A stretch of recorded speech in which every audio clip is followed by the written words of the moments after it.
Hello everyone, welcome back on my YouTube channel knowledge hub. जैसा कि आप सब लोगों को पता है, मैंने इस चैनल पर कंप्यूटर सीरीज शुरू की थी कॉम्पिटिटिव एग्जाम्स को लेकर, और आज उसी सीरीज को कंटिन्यू करते हुए मैं थर्ड लेक्चर लेकर आया हूं। आज फिर से मैं बेसिक फैक्ट्स ऑफ कंप्यूटर लेकर आया हूं। इसके बाद जो नेक्स्ट लेक्चर आएगा हम जनरेशंस को पढ़ेंगे और स्टेप बाय स्टेप पूरा का पूरा सिलेबस हम कवर करेंगे इसी चैनल पर। और हाँ, इसी चैनल पर मैंने आप सब लोगों के साथ प्रॉमिस किया है कि इसी चैनल पर विद इन डेज में जितने भी कॉम्पिटिटिव के रिलेटेड सब्जेक्ट्स हैं, सभी सब्जेक्ट्स की वीडियोस आप सब लोगों को फ्री ऑफ कॉस्ट मिलेंगी। वीडियो शुरू करने से पहले मैं आप सब लोगों को बता दूं, जो भी कोई इस वीडियो पर आज न्यू है, इस चैनल पर आज न्यू है, वो हमारे चैनल को लाइक, शेयर और सब्सक्राइब जरूर करें। और हाँ, बेल आइकन दबाना ना भूलें ताकि आने वाली हर एक वीडियो की नोटिफिकेशन आप सब लोगों तक पहुंच पाए। तो चलिए आज का लेक्चर शुरू करते हैं। तो आज आज फिर से मैं कुछ बेसिक फैक्ट्स लेकर आया हूं, और ये सारे के सारे बेसिक फैक्ट्स जो हैं मोस्ट इंपॉर्टेंट बेसिक फैक्ट्स है। ऐसे बेसिक फैक्ट्स कॉम्पिटिटिव एग्जाम्स में डायरेक्टली पूछे जाते हैं, सीधा का सीधा क्वेश्चन होता है, और इसमें कुछ भी ज्यादा सोचने का नहीं होता है, सिर्फ हमें याद रखने होते हैं ये बेसिक फैक्ट्स कि कब क्या हुआ था, कैसे हुआ था, किसने क्या किया था। वही फैक्ट्स मैं यहां पर लेकर आया हूं। सबसे पहला फैक्ट अगर हम आज का देखेंगे तो उसमें हम पढ़ेंगे परम। Param was the first supercomputer developed in India in 1990। बहुत इंपॉर्टेंट, मोस्ट इंपॉर्टेंट, बहुत बार एग्जाम में पूछा जाता है सुपर कंप्यूटर के रिलेटेड, और स्पेशली भारत में पहला सुपर कंप्यूटर कब बना था, तो ये आप लोगों ने याद रखना है, और कौन सा था उसका नाम भी याद रखना है। परम नाम था, और बना कब था? 1990 में। बहुत इंपॉर्टेंट है, बहुत बार एग्जाम्स में ये पूछा जाता है। The second most important fact related to computer is father of modern architecture of computer, और we can say that modern architecture of computer was introduced by John von Newman.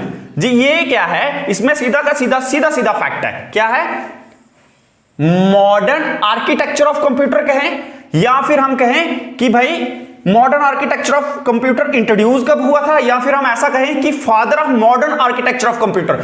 दोनों तरीकों से अगर आपको क्वेश्चन आता है, चाहे वो father of modern architecture of computer पूछे, या फिर आपको सीधा ऐसे पूछे मॉडर्न आर्किटेक्चर ऑफ कंप्यूटर कब इंट्रोड्यूस हुआ था, या फिर किसने इंट्रोड्यूस किया था, तो वो आपने सीधा का सीधा नाम याद रखना है डायरेक्टली। क्या नाम था? John von Neumann. सीधा नाम याद रखना है और एक नंबर क्या हो जाएगा? रेडी हो जाएगा।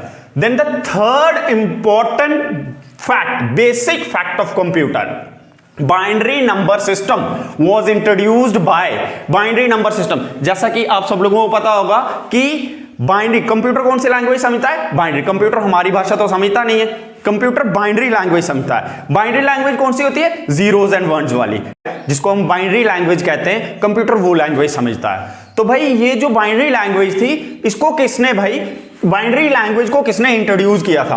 तो बाइनरी लैंग्वेज की इंट्रोडक्शन की बात करें कि भाई किसने इंट्रोड्यूस किया था, तो वो भी कौन थे? John von Neumann. ये कॉन्सेप्ट भी आपने, ये फैक्ट भी याद रखना है, बहुत इंपॉर्टेंट फैक्ट है, ये भी सीधा एग्जाम्स में पूछा जाता है। Then the fourth important fact of today's lecture is that first computer for home users was introduced by home users के लिए, जो घर में हम क्या करते हैं? कंप्यूटर का इस्तेमाल करते हैं। होम यूजर्स के लिए जो कंप्यूटर था वो किसने इंट्रोड्यूस किया था? तो किसने इंट्रोड्यूस किया था? आईबीएम ने, इंटरनेशनल बिजनेस मशीन। आईबीएम ने किया था। कब किया था? 1981 में। ये भी बहुत इंपॉर्टेंट है। Then the fifth one is that, बहुत इंपॉर्टेंट है फिफ्थ भी, फर्स्ट कैलकुलेटिंग डिवाइस। पहली कैलकुलेटिंग डिवाइस कौन सी थी? तो वो थी अबैकस। ये बहुत इंपॉर्टेंट है, ये भी बहुत बार एग्जाम्स में। और ये किसने बनाई थी? चाइना ने। ये आप नोट कर सकते हैं, किसने बनाई थी? चाइना ने। ठीक है सर, ये बहुत इंपॉर्टेंट है। Then the sixth important fact of today's lecture is mechanical calculator was invented by. Mechanical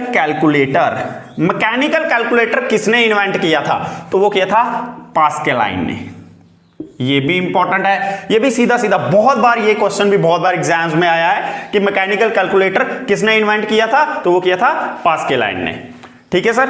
then the seventh important fact of today's lecture is that कि आर्टिफिशियल इंटेलिजेंस का फादर किसको कहा जाता है?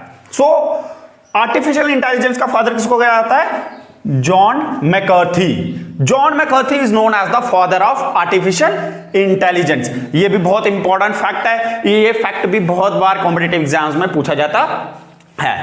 Then the next one is ENIAC। ENIAC की full form सीधी की सीधी एब्रीविएशन एग्जाम में पूछ लेते कि भाई बताओ ENIAC की एब्रीविएशन क्या है, फुल फॉर्म बताओ इसकी, ठीक है? तो वो क्या है? Electronic numerical integrated and electronic numerical integrator and computer. एक electronic numerical integrator and computer, यह है ENIAC की full form. Was world's first successful electronic computer. तो ENIAC क्या था डियर? ENIAC जो था दुनिया का पहला सक्सेसफुल इलेक्ट्रॉनिक कंप्यूटर था। यह भी याद रखना है, सीधा का सीधा डायरेक्टली ये भी क्या किया जाता है, पूछा जाता है एग्जाम्स में। अब अगर हम 9th फैक्ट के बारे में पढ़े तो प्रिंटर्स होते हैं, तो प्रिंटर्स में सबसे फास्टेस्ट प्रिंटर कौन सा होता है? ये भी एग्जाम में सीधा पूछा जाता है। भाई प्रिंटर्स टाइप्स भी पूछ लेते हैं, टाइप्स हम आगे पढ़ेंगे। प्रिंटर्स की टाइप्स जब हम इनपुट आउटपुट डिवाइसेस को पढ़ेंगे तो उसमें हम टाइप्स को भी बहुत अच्छे से पढ़ेंगे।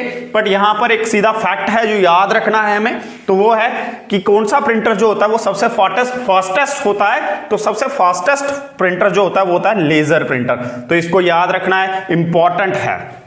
Then the 10th important fact, ये भी बहुत इंपॉर्टेंट है, a computer error is known as bug. Computer error, जब भी कोई एरर होती है हम जब भी टाइप कर रहे होते हैं तो उस समय अगर कोई एरर आ जाए, या हम कोई प्रोग्राम जब सी लैंग्वेज की बात करें, या जब हम कोई प्रोग्राम को हम क्या कर रहे होते हैं, लिख रहे होते हैं, उस समय क्या हो, एरर जब आ जाती है तो उस एरर को क्या कहते हैं हम? बग। जब उस एरर को पकड़ना कि भाई हाँ एरर आ गई, ठीक है ना, तो वो क्या है, उसको हम कहते हैं बग या फिर बगिंग। और इसके साथ ही आपने ये भी याद रखना है कि जब इसको हम हटा लेते हैं या इसको हटाने के प्रोसेस को क्या कहते हैं, इस एरर को हटाने के प्रोसेस को क्या कहते हैं, उसको हम डीबगिंग कहते हैं। क्या कहते हैं?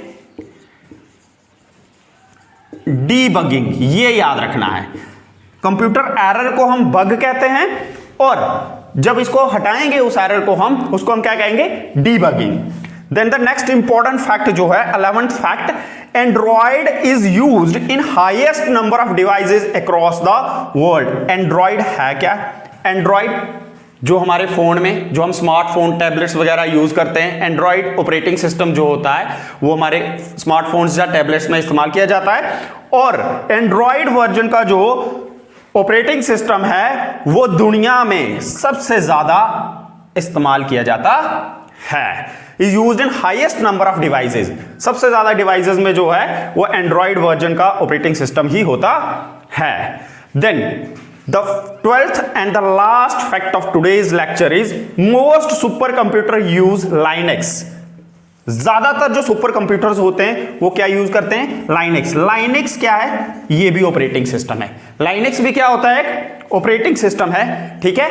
तो ज्यादातर जो सुपर कंप्यूटर्स हैं, वो सुपर कंप्यूटर्स जो होते हैं, कंप्यूटर्स की टाइप्स भी हम पढ़ेंगे, जिसमें हम सुपर कंप्यूटर पढ़ेंगे, मेन फ्रेम कंप्यूटर पढ़ेंगे, मिनी कंप्यूटर पढ़ेंगे, सुपर कंप्यूटर की कंप्यूटर की पूरी टाइप्स हम पढ़ेंगे आगे के आने वाले लेक्चर्स में। सो हम यहाँ पर सुपर कंप्यूटर, यहाँ पर एक फैक्ट है, सीधा सीधा याद रखना है हमने। ये जो फैक्ट है वो कौन सा फैक्ट है? मोस्ट सुपर कंप्यूटर, कि ज्यादातर जो सुपर कंप्यूटर्स होते हैं वो उसमें कौन सा ऑपरेटिंग सिस्टम इस्तेमाल होता है? तो वो होता है लाइनेक्स।